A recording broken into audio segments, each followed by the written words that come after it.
Bonsoir à tous. Cette guerre ne nous appartient pas.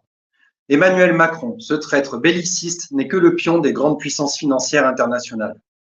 Il nous maintient dans l'illusion que la victoire russe entraînerait un effondrement économique et social sans précédent. Cependant, la récession, la hausse des coûts de l'énergie et l'inflation ne peuvent être directement attribuées aux actions russes. Nos difficultés économiques actuelles résultent principalement de décennies de spoliation du peuple par les élites, tandis que les puissants continuent de s'enrichir.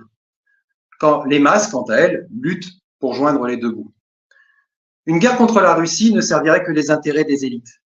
Les peuples sacrifiés sur l'échiquier géopolitique verraient leur vie dévorée par l'appétit insatiable des puissants. Pendant la guerre froide, les puissances occidentales ont opté pour la prudence plutôt que l'audace, guidées par une conscience aiguë du danger. Ici, aucun esprit de défaite, uniquement de la lucidité. Entrer en guerre ouverte avec Moscou aurait signifié l'embrasement généralisé, la conflagration nucléaire et l'anéantissement mutuel. Pendant les heures les plus sombres de la guerre froide, les protagonistes se sont défiés, jaugés, mais n'ont jamais franchi la ligne rouge. La France, autrefois fière et influente, est désormais en proie au déclassement stratégique et diplomatique. Ses lauriers sont fanés, ses alliances fragiles, et elle se tient au bord du gouffre, cherchant désespérément à retrouver sa place. Dans cette danse géopolitique, elle est devenue une étoile pâlissante, un acteur secondaire. Elle peut agiter sa diplomatie, brandir ses discours, mais les forces en présence sont implacables. Dans ce crépuscule incertain, le peuple français doit trouver sa voie.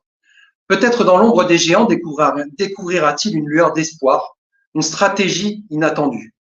Une chose est certaine, ce n'est pas par esprit de défaite qu'il se tient en retrait, mais par une conscience du danger mortel qui plane au-dessus de tous.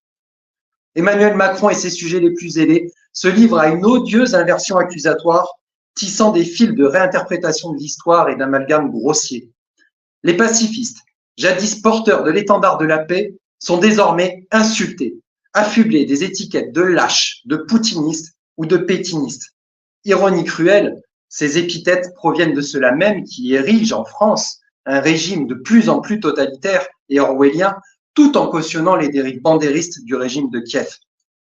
Dans ce paysage où la pensée unique s'impose, la population française a déjà été malmenée par l'épisode Covid.